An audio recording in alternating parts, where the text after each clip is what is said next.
नमस्ते। स्वागत है आप सभी का ज्योत्सनास नॉलेज वर्ल्ड @पॉलिटिकल साइंस में। आज हम पढ़ेंगे दास्ता संबंधी सिद्धांत। ये सिद्धांत अरस्तु ने दिया है। ये है अरस्तु। अरस्तु जो है वो प्लेटो का शिष्य है। तो शुरू करते हैं दास्ता संबंधी सिद्धांत।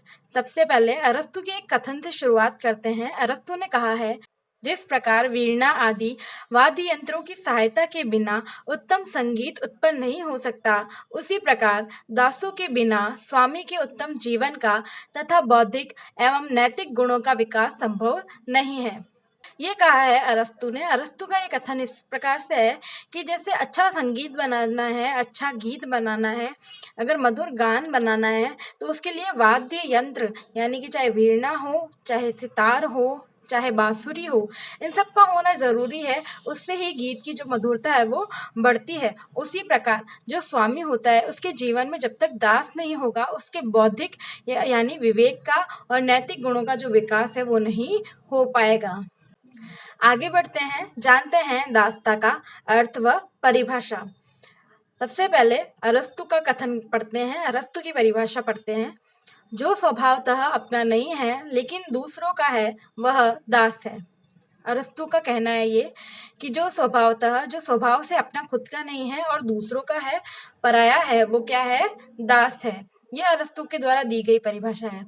जिसका स्वयं का कोई अस्तित्व नहीं होता वह दास है। ये एक और परिभाषा है इसकी, दास की, कि जो स्वयं का व्यक्तित्व, जिसके स्वयं का व्यक्तित्व नहीं होता है वह व्यक्ति क्या होता है? दास होता है।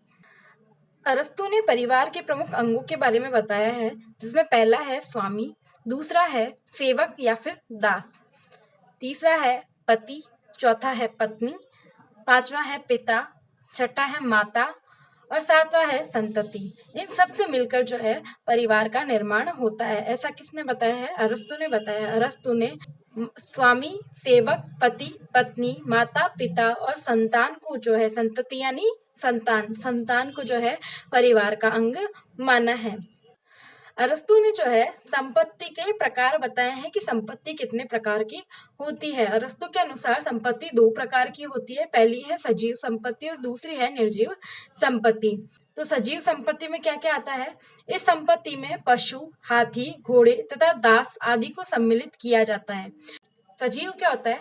जिसके अंदर जीव है, यानी कि जिसके अंदर प्राण है। इन सबको भी, जिनमें प्राण है, उनको भी जो है अरस्तु ने संपत्ति का हिस्सा माना है। उस संपत्ति में कौन कौन शामिल है? पशु शामिल है, हाथी, घोड़े, यानी ये सारे जानवर जो है वो संपत्ति का हिस्सा है। इसी के साथ साथ दास, जो कि एक व्यक्ति होता है, उसको भी उसने संपत्ति माना है। दूसरी है निर्जीव संपत्ति, जिसमें कोई जीवन नहीं होता है, जिसमें कोई प्राण नहीं होता है, वो सारी निर्जीव वस्तुएं है ना। इस संपत्ति में मकान, खेत और दूसरी अचल संपत्ति आती है, यानी कि इसके अंदर निर्जीव संपत्ति, मकान, खेत और अचल संपत्ति यानी कि धन आदि को बताया गया है। इस प्रकार अरस्तु ने दास को मनुष्य की श्रेणी में न रखकर उपकरणों की श्रेणी में रखा है। दास परिवार की संपत्ति है, उसका उपकरण है। दास का महत्व परिवार के कारण है, परिवार से पृथक उसका अस्तित्व नहीं है। संपत्ति जो है जीवन निर्वाह के लिए हमारे लिए एक उपकरण के समान कार्य करती है। अगर हम नहीं रहेंगे तो संपत्ति का भी कोई अस्तित्व नहीं रहेगा, वो एक उपकरण नहीं रहेगा। उसी प्रकार अरस्तु ने जो है, जो दास है, जो एक व्यक्ति है, उसको क्या बना दिया है? संपत्ति बना दिया है और उसको एक उपकरण मान लिया है। यदि परिवार नहीं रहेगा तो फिर जैसे संपत्ति का कोई अस्तित्व नहीं रहता है, वैसे ही दास का भी कोई अस्तित्व नहीं रहेगा। उसने क्या है, एक मनुष्य को, यानी जो दास है, उसको किसमें? उपकरणों की श्रेणी में रख दिया है। अब जानते हैं दास की प्रकृति। अरस्तु द्वारा प्रतिपादित दास के अर्थ से उसकी प्रकृति स्पष्ट होती है। दास की प्रकृति स्पष्ट करते हुए अरस्तु तीन बातें बतलाता है। अरस्तु ने जो परिभाषा दी है कि जो दूसरों का है और जो संपत्ति है वो क्या है? दास है। तो इसी के आधार पर दास की प्रकृति का वर्णन भी आसानी से किया जा सकता है। पहला पॉइंट है, जो व्यक्ति अपनी प्रकृति से स्वयं अपना नहीं है बल्कि दूसरे का है, फिर भी मनुष्य ही है, स्वभावतः दास है। यानी वह व्यक्ति जो स्वभाव से अपना नहीं है, दूसरों का है, क्या है? दास है। ये इसकी प्रकृति का पहला पॉइंट है कि यानी उसका खुद का स्वयं के ऊपर जो है नियंत्रण नहीं है, स्वामित्व नहीं है, उसके ऊपर जो है किसी और का स्वामित्व है, नियंत्रण है। दूसरा पॉइंट है, वह व्यक्ति जो मनुष्य होते हुए भी संपत्ति की एक वस्तु है और दूसरे के अधीन रहता है, दास कहा जाता है। ऐसा व्यक्ति जो कि प्रकृति से मनुष्य है, क्या है, मनुष्य है, परंतु फिर भी किसी और की संपत्ति की एक वस्तु बनकर रह जाता है, वो क्या कहलाता है, दास कहलाता है। तीसरा पॉइंट है, संपत्ति की वस्तु जो कार्य का उपकरण है और जिसे संपत्ति के स्वामी से पृथक किया जा सकता है, दास है। यानी तीसरा पॉइंट क्या है, ये जो संपत्ति है, जो दास है, वो एक संपत्ति है, एक वस्तु है जो क्या काम करती है, दूसरों के कार्य करती है, दूसरों के लिए एक उपकरण के समान है और जिसे संपत्ति के स्वामी से पृथक किया जा सकता है, दास है। और जो दास होता है उसे स्वामी की संपत्ति से अलग भी किया जा सकता है। इस पॉइंट को नोट किया जाना चाहिए क्योंकि दास को जो है वो संपत्ति से अलग भी कर सकता है, संपत्ति मान भी सकता है और संपत्ति से हटा भी सकता है। ये उसका तीसरा पॉइंट हो गया। नेक्स्ट हेडिंग है दासता का औचित्य। औचित्य शब्द के बहुत सारे मतलब होते हैं, पर यहाँ पर जो है वो उपयुक्तता है। यानी कि दास प्रथा जो है उस समय प्रचलित थी जब अरस्तु था। अरस्तु का जो है 300 से 350 ईसा पूर्व का जन्म है और उस बीच जो है दास प्रथा प्रचलित थी और दास के द्वारा ही स्वामी के संपूर्ण कार्य किए जाते थे। तो इसकी उपयोगिता क्या थी, आखिर क्यों दास प्रथा को अरस्तु ने अपनाया और दास प्रथा के प्रति अपना सिद्धांत प्रतिपादित किया। फॉस्टर ने अरस्तु के दासता संबंधी सिद्धांत के बारे में कहा है, यथार्थ में अरस्तु उपयोगिता के आधार पर दासता के औचित्य का प्रतिपादन करता है। फॉस्टर ने क्या बोला है कि अरस्तु जो है उपयोगिता यानी दास की उपयोगिता है, इस आधार पर ही दासता का औचित्य का प्रतिपादन करता है, दासता संबंधी सिद्धांत का प्रतिपादन करता है, क्योंकि दास की उपयोगिता उस समय पर थी। ये किसका कहना है, फॉस्टर का कहना है। तो शुरू करते हैं। पहला पॉइंट है, दासता प्राकृतिक है। अरस्तु का मानना था कि जो दास प्रथा है, ये जो दासता है, किसी व्यक्ति को दास बनाया जाता है, यह प्राकृतिक रूप से बनाया जाता है। मनुष्य द्वारा कृत्रिम रूप से किसी को दास नहीं बनाया जाता है। प्रकृति जो है किसी को दास बनने योग्य बनाती है और किसी को स्वामी बनने योग्य बनाती है। इसके बारे में अरस्तु ने लिखा है, अरस्तु के अनुसार दास प्रथा प्राकृतिक है और विषमता प्रकृति का नियम है। मनुष्यों में स्वाभाविक और प्राकृतिक रूप से असमानता होती है। कुछ व्यक्ति जन्म से ही स्वामी तो कुछ दास होते हैं। सभी मनुष्य एक सी बुद्धि, योग्यता और गुण लेकर उत्पन्न नहीं होते हैं। दासता क्या है, अरस्तु ने बोल दिया है कि प्राकृतिक है। सभी मनुष्य जो है वो एक जैसे नहीं होते हैं, प्रकृति द्वारा ही उनमें कुछ असमानताएं होती है। कुछ लोग जो है जन्म से ही जो है दास होते हैं और कुछ लोग जन्म से ही स्वामी के लिए बने होते हैं। सभी की बुद्धि, योग्यता और गुण जो है अलग अलग होते हैं और वो प्रकृति जन्य ही होते हैं। प्रकृति से ही कुछ व्यक्ति बुद्धिमान होते हैं, योग्य होते हैं, गुणवान होते हैं, जबकि कुछ व्यक्ति जो है बुद्धिहीन होते हैं, अयोग्य होते हैं और उनमें गुणों का अभाव होता है। ये प्राकृतिक है। अरस्तु आगे बताते हैं कि मूर्ख और बुद्धिहीन व्यक्ति दास बनने के योग्य है और कुशल तथा बुद्धिमान व्यक्ति स्वामी बनने के योग्य है। यथा दास को प्रकृति ऐसा शरीर देती है कि वह शारीरिक श्रम संबंधी कार्य कर सके, इसके विपरीत स्वामी का शारीरिक गठन शारीरिक श्रम के योग्य तो नहीं होता, पर नागरिक जीवन के अनेक कार्यों के संपादन के पूर्ण उपयुक्त होता है। अरस्तु का ही मानना है कि जो व्यक्ति मूर्ख है, बुद्धिहीन है, उन्हें दास बना दिया जाना चाहिए और जो बुद्धिमान है, जो गुणों से युक्त है, जो कुशल है, उन्हें स्वामी बनना चाहिए। ये प्रकृति द्वारा निर्मित है। प्रकृति ने जो है कुछ मनुष्यों को ऐसा शरीर दिया है कि वो शारीरिक श्रम ज्यादा कर सकते हैं, शरीर से मेहनत का काम जो है वो ज्यादा कर सकते हैं और कुछ व्यक्ति जो है ऐसे हैं जिन्हें विवेक दिया है, बुद्धि दी है और वो बुद्धि के कार्य ज्यादा अच्छे तरीके से कर सकते हैं श्रम की अपेक्षा। तो जो व्यक्ति श्रम का कार्य कर सकते हैं उन्हें दास होना चाहिए और जो विवेक का यानी बुद्धिमत्ता से कार्य कर सकते हैं उन्हें जो है स्वामी होना चाहिए।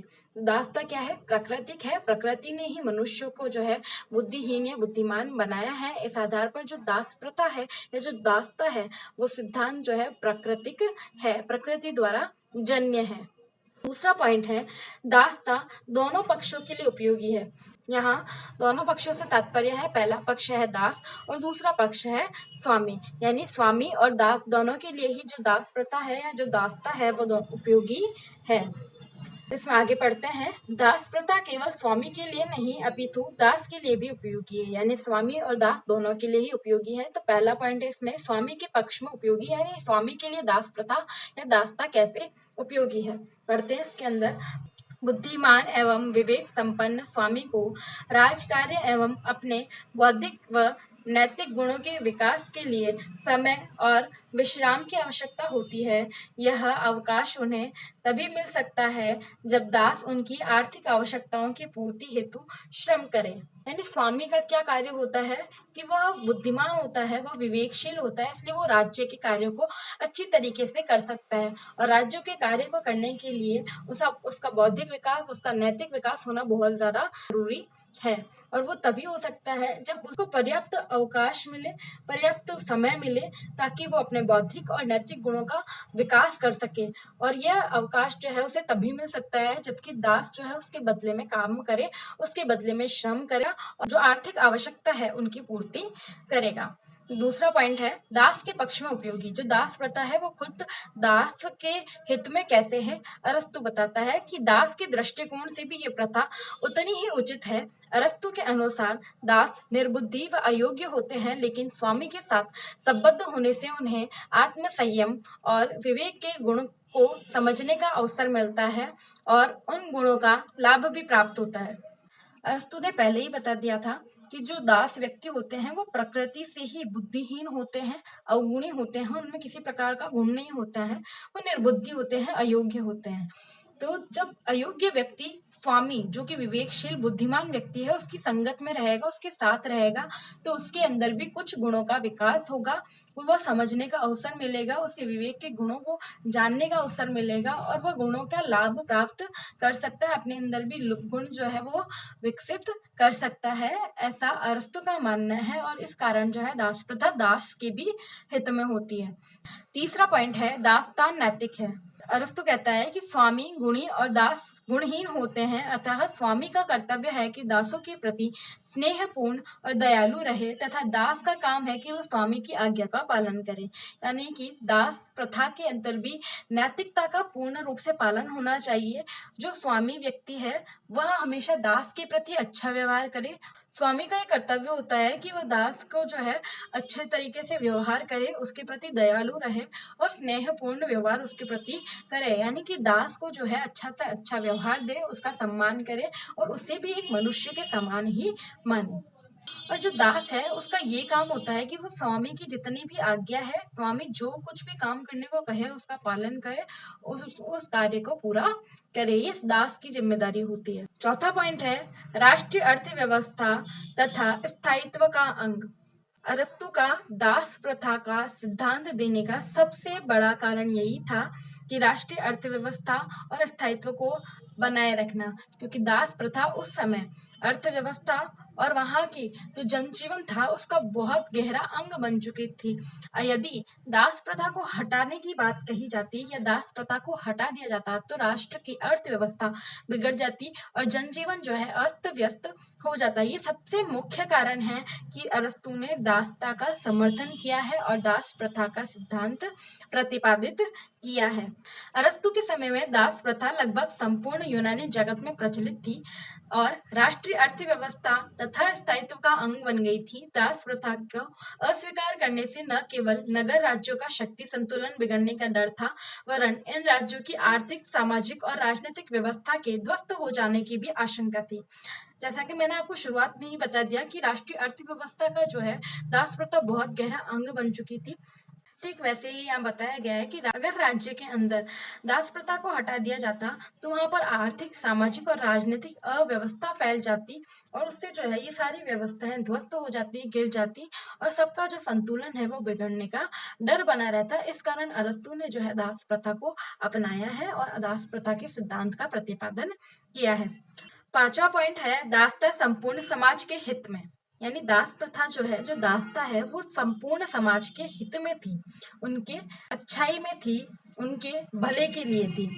दास प्रथा द्वारा कुछ श्रेष्ठ व्यक्तियों को घरेलू धंधों से मुक्ति मिल जाती थी और वे निश्चिंत तथा एकाग्रचित होकर सारा समय समाज के हित के कार्यों में लगा सकते थे।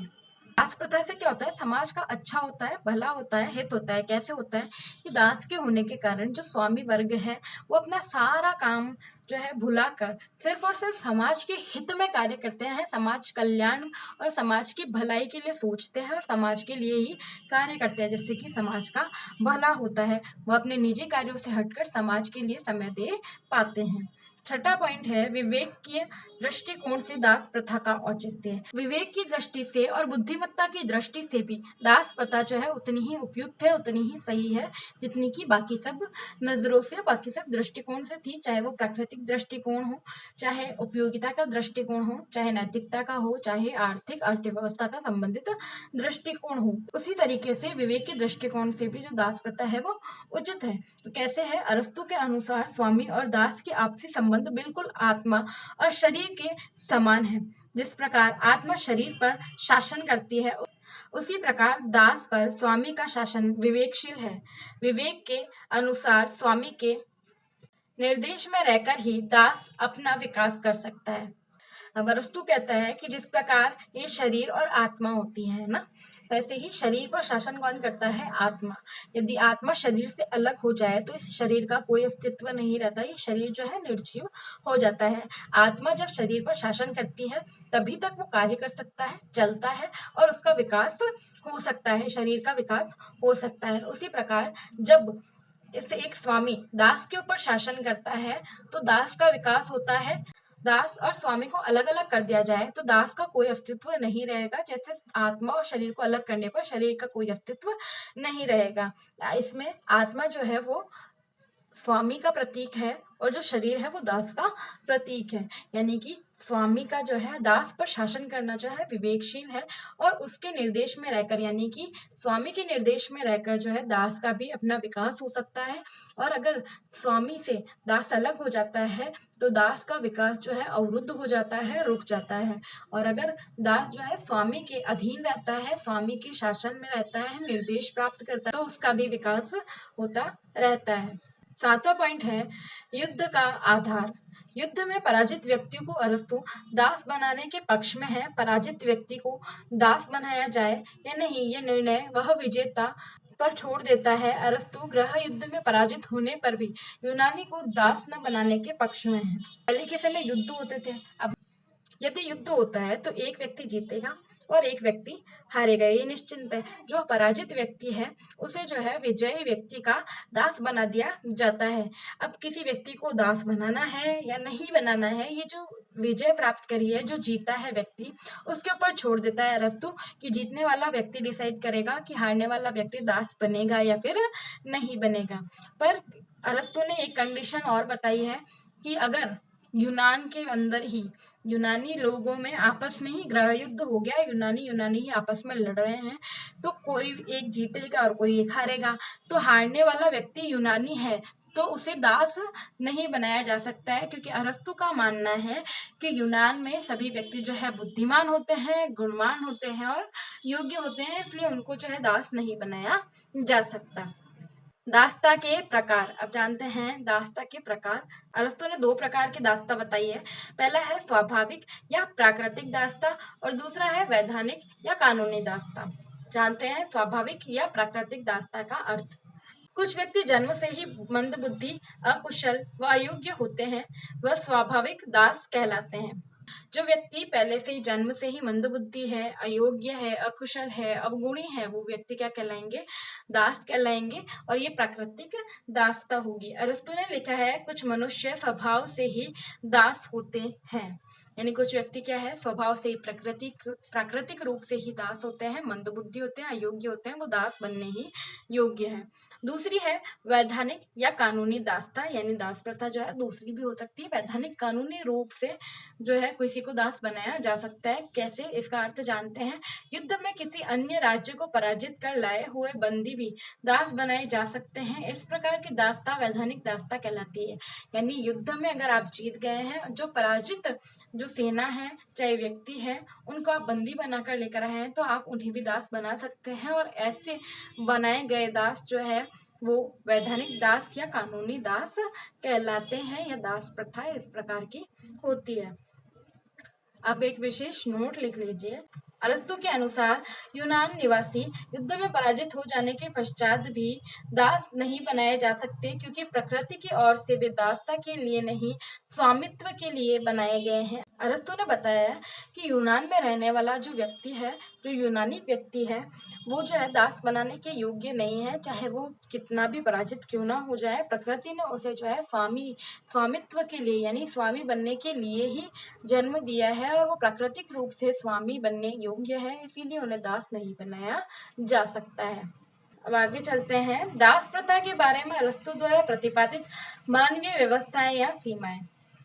यानी दास प्रथा के लिए जो सिद्धांत दिया है उसमें कुछ मानवीय सीमाएं यानी एक मानवाधिकार समझ लीजिए, मानव के प्रति दया भाव रखना, दयालु रखना, और उसके कुछ नियम कायदे बताए हैं ताकि जो दास है उनके साथ मानवीय व्यवहार किया जाए, उन्हें भी मानव समझा जाए और उन्हें भी मानवाधिकार दिए जाए। एक तरीके से मानवाधिकार तो अब शब्द चला है, पर मानवीय व्यवस्थाएं आप कहिए, मानवीय व्यवस्थाएं जो है उन्हें दी गई है। वो किस प्रकार की है? कुछ सीमाएं स्वामी के लिए निर्धारित की गई है। एक तरीके से देखा जाए तो सीमाएं किसके लिए? स्वामी के लिए, कि स्वामी दास के साथ ऐसा व्यवहार नहीं कर सकता है, ये स्वामी के लिए सीमाएं हैं। और मानवीय व्यवस्थाएं किसके लिए है? दास के लिए। तो चाहे सीमाएं आ जाए चाहे मानवीय व्यवस्था आ जाए, इसका एक ही पॉइंट है। तो पहला पॉइंट है, दासता प्राकृतिक है, न कि वंश परंपरा पर आधारित। दास की संतान गुणवान और स्वामी की संतान निकम्मी हो सकती है, अतः जो व्यक्ति दास होते हुए भी योग्य और बुद्धिमान है, उनको मुक्त कर देना चाहिए। दासता क्या है? प्रकृति जन्य होनी चाहिए, मानव द्वारा नहीं बनाई जानी चाहिए। दास कैसा होना चाहिए? प्रकृति द्वारा। जो प्रकृति से मंद बुद्धि है, बुद्धिहीन है, उसे ही दास बनाया जाएगा। ऐसा नहीं होगा कि वंश परंपरा पहले चलती थी ना, कि अगर पिताजी अगर राजा है तो उनके पुत्र उत्तराधिकारी बनकर राजा बनेंगे। इस तरीके से दास मतलब स्वामी का जो पुत्र है वो ही स्वामी नहीं बनेगा। यदि ऐसा है कि दास का जो पुत्र हुआ या जो संतान हुई वो बहुत बुद्धिमान है, योग्य है, तो और जो स्वामी की जो संतान है वो बुद्धिहीन है, निकम्मी है, तो उसे जो है दास बना दिया जाना चाहिए, स्वामी की संतान को। और जो दास की संतान है, जो कि गुणवान है, जो कि बुद्धिमान है, उसे जो है स्वामी बना देना चाहिए, या फिर उसे मुक्त कर देना चाहिए। उसे दास रखना ही नहीं चाहिए, उसे दासता से मुक्त कर दिया जाना चाहिए। दूसरी व्यवस्था करी है कि स्वामी को दास के प्रति किसी प्रकार का अत्याचार या क्रूर व्यवहार करने का अधिकार नहीं है। उसे दास को अपने शरीर का अंग समझना चाहिए और अपने अंग के समान ही उसके साथ व्यवहार करना चाहिए। स्वामी जो है दास के ऊपर कोई अत्याचार नहीं करेगा, किसी तरह का बुरा व्यवहार नहीं करेगा, और दास को जो है हमेशा स्वामी को अपने शरीर का अंग मानना चाहिए। ऐसा मानना चाहिए कि जो मेरा दास है वो मेरे शरीर का अंग है। जिस प्रकार स्वामी अपने शरीर के अंगों का ध्यान रखता है, उसी प्रकार उसे दास का भी ध्यान रखना चाहिए।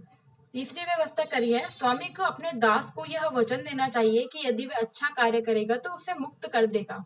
स्वामी को अपने दास से वादा करना चाहिए कि अगर वो अच्छा काम करेगा, अच्छे से व्यवहार करेगा, अच्छे गुण सीखेगा, जल्दी कार्य करेगा या अच्छे से कार्य करेगा, व्यवहार में परिवर्तन लाएगा, तो उसे मुक्त कर दिया जाएगा, उसे दास प्रथा से आजाद कर दिया जाएगा।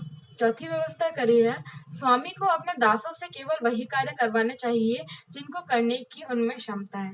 यानी दास से वही काम करवाओ जो वो कर सकता है, कोई ऐसा काम ना दे जो कि वो नहीं कर सकता है। पांचवा पॉइंट है, स्वामी का कर्तव्य है कि दास की भौतिक और शारीरिक सुविधाओं का ध्यान रखें। यानी ये सारी जिम्मेदारी किसकी है? स्वामी की। स्वामी क्या करेगा? ये ध्यान रखेगा कि दास को किन किन भौतिक सुख सुविधाओं की जरूरत है, उसको किस शारीरिक सुख सुविधाओं की जरूरत है, उन सब का ध्यान रखना स्वामी की जिम्मेदारी है। छठा पॉइंट है, अरस्तु दासों की संख्या बढ़ाने के पक्ष में नहीं है, वो उनकी संख्या आवश्यकता अनुसार ही रखना चाहता है। यानी अरस्तु ये नहीं कहता है कि दास जो है बहुत ज्यादा से ज्यादा संख्या में आप रखो, दासों की संख्या ज्यादा होनी चाहिए। वो ये कहता है कि आपको जितने दास की आवश्यकता है उतने ही दास को आप रखिए। सातवां पॉइंट है, स्वामी को चाहिए कि अपनी मृत्यु के समय अपने दासों को दासता से मुक्त कर दे। यानी कि स्वामी को ये ध्यान रखना चाहिए कि जब उसकी मृत्यु निकट हो तो वो ये फैसला ले ले कि उसके दास को जो है उसकी मृत्यु के बाद में दासता से मुक्त कर दिया जाना चाहिए। यानी मैं स्वामी हूँ, अगर मेरा कोई दास है तो मेरी मृत्यु का समय जब निकट आ रहा होता है या मैं बहुत ज्यादा वृद्ध हो गई हूँ, तो क्या होगा कि मैं अपने दास को कह दूंगी जब मेरी मृत्यु होगी तब तक तुम स्वतंत्र हो, यानी मेरी मृत्यु के बाद में तुम्हारे ऊपर जो है दास प्रथा जो है वो समाप्त होती है और तुम अब से स्वतंत्र हो, दास नहीं रहोगे।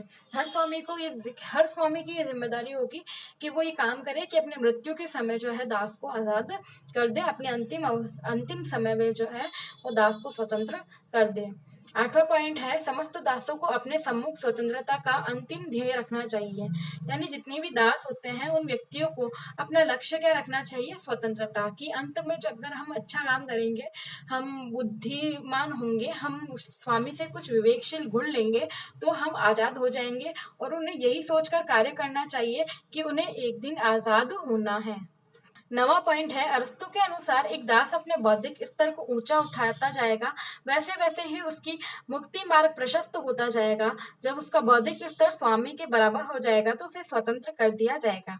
दास और कैसे आजाद हो सकता है कि दास को हमेशा अपना प्रयास करता रहना चाहिए कि उसका बौद्धिक स्तर ऊंचा हो, उसका विवेक बढ़े, उसकी बुद्धिमत्ता बढ़े। जब उसका विवेक स्तर, उसका बुद्धिमत्ता स्तर, उसका बौद्धिक स्तर जब स्वामी के बराबर हो जाएगा, स्वामी के समान हो जाएगा, तो दास को जो है वो स्वतंत्र कर दिया जाएगा, आजाद कर दिया जाएगा। यही खत्म होती है सीमाएं या मानवीय व्यवस्थाएं। दास प्रथा के बारे में अरस्तु द्वारा प्रतिपादित मानवीय व्यवस्थाओं से स्पष्ट होता है कि वह दास के प्रति मानवीय व्यवहार का समर्थन और क्रूर व्यवहार का विरोध करता है। यानी ये जो पॉइंट हमने 9 पॉइंट पढ़े हैं उन सबको जानकर ये पता चलता है कि अरस्तु जो है एक दास को मानव मानता है, मानव के समान उनके साथ व्यवहार करना चाहता है, उन्हें मानवीय व्यवस्थाएं इसीलिए प्रदान करता है ताकि उनके साथ मानव जैसा व्यवहार हो, मानवीय व्यवहार का वो समर्थन करता है और दास के प्रति क्रूर या अत्याचार पूर्ण जो व्यवहार है उसका विरोध करता है।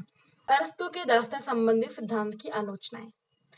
अरस्तु के जो दासता या दास प्रथा संबंधी जो सिद्धांत है उसकी बहुत सारी आलोचनाएं हैं, क्योंकि दास प्रथा किसी भी तरीके से सही नहीं थी, एक तरीके से गलत प्रथा है किसी को भी दास बना देना। बहुत सारे लोगों ने अरस्तु के दास प्रथा की आलोचना करी है, उसका विरोध किया है, क्योंकि दास प्रथा किसी भी कारण से, किसी भी वजह से उचित नहीं हो सकती। जो उसकी पहली आलोचना है, दास प्रथा अप्राकृतिक है। दास प्रथा जो है वो कभी भी प्राकृतिक रूप से होती ही नहीं है, ये कहना है आलोचकों का। दूसरी चीज है, मानव समूह का विभाजन संभव नहीं। अरस्तु ने किसी को बुद्धिमान और किसी को बुद्धिहीन बताया है, दो भागों में विभाजित कर दिया है मानव को। तो मानव के समूह को जो है विभाजित करना जो है संभव नहीं होता है। कोई आप किसी को भी देखकर ये नहीं कह सकते कि ये बुद्धिमान है या बुद्धिहीन है। हो सकता है अगर वो प्रयास करे थोड़ा सा भी तो बुद्धिहीन व्यक्ति भी बुद्धिमान बन जाए। और अगर बुद्धिमान व्यक्ति गलत संगत में लग जाए, गलत दिशा में चला जाए, तो बुद्धि अपनी गवा देता है और अपने विवेक को हानि करके, अपने विवेक की हानि करके जो है बुद्धिहीन बन जाता है। तीसरा है, विभाजन का सर्वमान्य मापदंड नहीं। अगर अरस्तु मानव समूह का विभाजन करता है कि कोई बुद्धिहीन है और कोई बुद्धिमान है, तो उसके लिए कोई मापदंड नहीं है। मापदंड मतलब एक तरीके से कोई एग्जाम नहीं है, कोई क्वालिफिकेशंस नहीं है कि इस आधार पर हम कह सकते हैं, कोई आधार नहीं है कि जिस आधार पर हम कह सकते हैं कि बुद्धिहीन है या बुद्धिमान है। कोई एग्जाम नहीं है, कोई परीक्षा नहीं है, कोई स्तर नहीं है जिसके आधार पर मापा जा सकता है कि कोई बुद्धिमान है या बुद्धिहीन। चौथी आलोचना है, विरोधाभास से परिपूर्ण धारणा है। ये जो अरस्तु का दास्ता संबंधी सिद्धांत है, इसमें कई जगह विरोधाभास पाया गया है, कई बातें एक दूसरे को काटती है और एक दूसरे का विरोध करती हैं। पांचवी आलोचना है, जातीय अहंकार का प्रतीक है दास्ता। जाति के अहंकार का प्रतीक पता चलता है क्योंकि अरस्तु ने बताया कि यूनान की जो व्यक्ति है, जो यूनानी है, उन्हें दास नहीं बनाया जा सकता है, जो जाति के अहंकार का प्रतीक लगता है।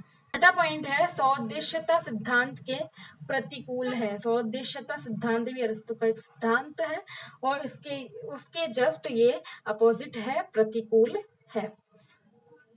सातवां पॉइंट है, अवकाश का बहाना न्याय संगत नहीं। अवकाश जो है एक पॉइंट के अंदर अपने आया था, अवकाश का डिटेल वीडियो, अवकाश क्या है, ऐसा एक वीडियो मैंने पहले ही बना दिया है, जिसका लिंक आपको डिस्क्रिप्शन बॉक्स में मिल जाएगा, जिससे आप जान सकते हैं कि अवकाश क्या है। अवकाश का सिर्फ एक बहाना है जो कि न्याय संगत नहीं है। अवकाश के बहाने दास प्रथा या दासता का समर्थन करना न्याय संगत नहीं है, ये आलोचकों का कहना है। 8वां पॉइंट है अनुदारवादी धारणा, जिसमें उदारवाद नहीं है, जिसमें किसी के प्रति करुणा नहीं है, ऐसा सिद्धांत जो है अरस्तु ने प्रतिपादित किया है, ऐसा आलोचकों का मानना है। 9वां पॉइंट है अव्यवहारिक सिद्धांत, व्यवहार की बिल्कुल विपरीत सिद्धांत है, जो व्यवहार में नहीं लाया जा सकता है, अव्यवहारिक सिद्धांत अरस्तु ने प्रस्तुत किया है, ऐसा आलोचकों का मानना है। अलोकतांत्रिक सिद्धांत है, लोकतंत्र के विरोध में ये सिद्धांत दिया गया है, लोकतंत्र बिल्कुल इसका खंडन करता है। 11वीं आलोचना है अतार्किक सिद्धांत, इसमें कोई भी तर्क जो है वो सही नहीं बैठता है, अतार्किक सिद्धांत है। 12वां अवैज्ञानिक सिद्धांत है, किसी भी वैज्ञानिक सिद्धांत या वैज्ञानिक आधार पर इस सिद्धांत का प्रतिपादन नहीं किया गया है, वैज्ञानिक ये सिद्धांत नहीं है। मनोवैज्ञानिक सिद्धांत है, मनोविज्ञान की दृष्टि से भी यह सिद्धांत मान्य नहीं है, आलोचकों का यह सब मानना है। यहीं पर अरस्तु की दासता संबंधी सिद्धांत या दास प्रथा संबंधी सिद्धांत की आलोचना का समापन होता है। अब अंतिम पॉइंट है निष्कर्ष। हम ये जानेंगे कि अरस्तु के दास प्रथा संबंधी सिद्धांत का टोटली निष्कर्ष क्या रहा, सार क्या रहा। दास्ता विषयक अरस्तु के विचार अत्यंत अवैज्ञानिक, असंगत, अग्राह्य और मानवता विरोधी हैं। यानी अरस्तु का ये जो दास प्रथा संबंधी सिद्धांत है वो कभी भी वैज्ञानिक नहीं है, अवैज्ञानिक है, असंगत है, किसी के साथ न्याय नहीं करता है, अग्राह्य है, ग्रहण करने योग्य नहीं है, उसे नहीं अपनाया जा सकता है और मानवता के विरोध में है, इससे मानवता का हनन होता है, ऐसा सिद्धांत है। यहीं पर अरस्तु का दास्ता संबंधी सिद्धांत या दास प्रथा संबंधी सिद्धांत समाप्त होता है। अगर सिद्धांत समझ में आया हो तो वीडियो को लाइक, शेयर और चैनल को सब्सक्राइब जरूर कर दीजिएगा। धन्यवाद।